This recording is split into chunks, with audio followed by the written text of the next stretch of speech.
Updide sound. I'm sat at my head while scratching my desk, tapping my teeth and grinding my feet. I knocked over a bottle on the ceiling, staring up at the floor. I took a bite out of a cup of tea. Then I realised I wasn't hungry. How could my stomach be empty and full? I drank my lunch, but I still had this unsettling feeling, looking back down on the ceiling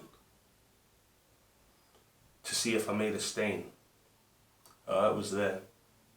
See, I'm alone in my tiny bedroom trying to make sense of the universe, rotating in motion, fluctuating, commotion, spinning myself out. The world's upside down. Wow.